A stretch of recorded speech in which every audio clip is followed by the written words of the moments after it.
90% des auto-entrepreneurs font cette erreur.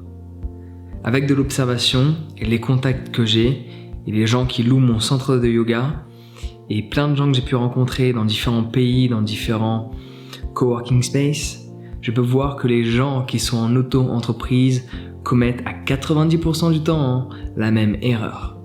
Ils ont un réel problème d'état d'esprit, d'abondance et de prospérité. Laisse-moi m'expliquer.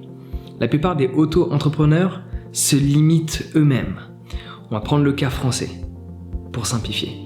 En France, les calculs peuvent varier en fonction des années, s'il y a des changements, mais si je ne me trompe pas, la TVA, en tant qu'auto-entreprise, ou même société, la première année, si tu penses faire moins de 33 000, tu ne vas pas demander à être assujetti à la TVA, tu vas être non assujetti. C'est-à-dire que tu ne vas pas payer la TVA. Ou, on dit dans les termes comptables qu'elle n'est pas payée, elle est juste due. Bref, on ne va pas jouer avec les termes. En dessous de 33 000, tu ne payes pas la TVA. Et au-dessus, en fonction de ce que tu fais, maintenant ils ont augmenté le plafond. Si tu es en auto-entreprise, il me semble que c'est au-dessus de 80 ou 88 000 euros. Tu gardes ton statut d'auto-entreprise. Ouais. Et donc tu es taxé sur les sous qui rentrent et non pas la différence entre les rentrées et les sorties.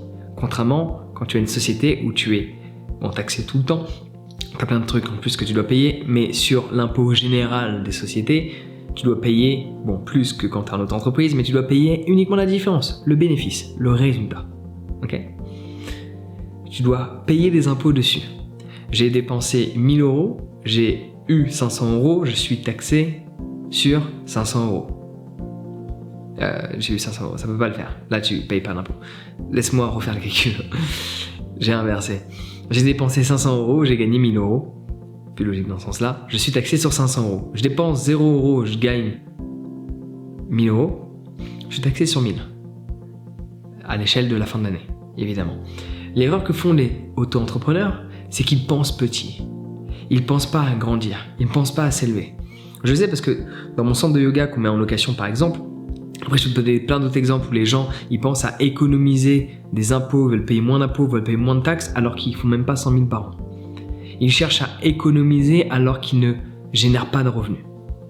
Ça, c'est penser petit. Tu dois penser à payer plus d'impôts. Tu dois penser à avoir tellement de revenus que tu dois dire « Oh, j'aurais pu acheter une maison ce mois-ci. » Et là, à ce moment-là,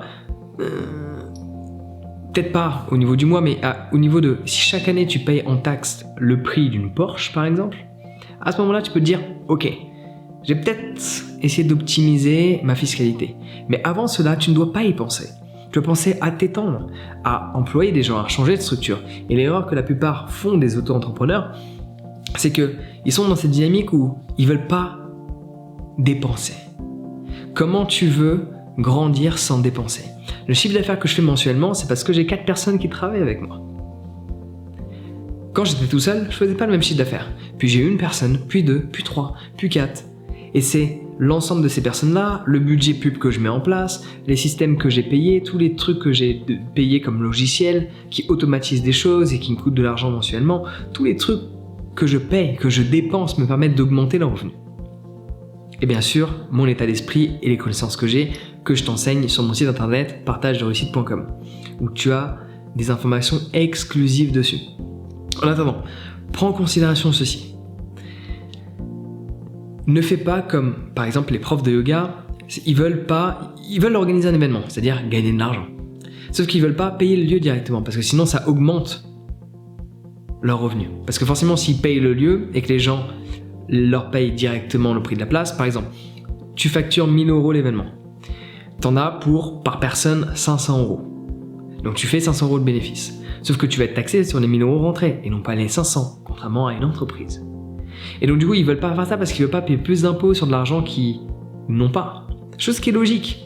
Mais donc du coup, ils se limitent dans leur capacité parce qu'ils ont peur de dépasser le plafond. Ils ont peur de dépasser le plafond d'auto-entreprise afin d'entrer dans le plafond de société. Mais si tu veux développer tes revenus, développer ton chiffre d'affaires, développer ta condition de vie, tu n'as pas d'autre option que quitter le statut d'auto-entreprise. Sinon, tu peux pas te développer. Si tu veux te développer, il va falloir quitter ce statut. Accepter de payer la TVA. Pas faire en sorte d'être en dessous la barre des 33 000. Si tu veux vraiment développer, ne fais pas en sorte d'être en dessous de la barre du statut d'auto-entreprise. Fais en sorte de la dépasser. Change ton état d'esprit et à ce moment-là, tu vas réussir. Donc si tu veux avoir d'autres informations exclusives gratuites, tu peux aller sur mon site internet, le lien est dans la description.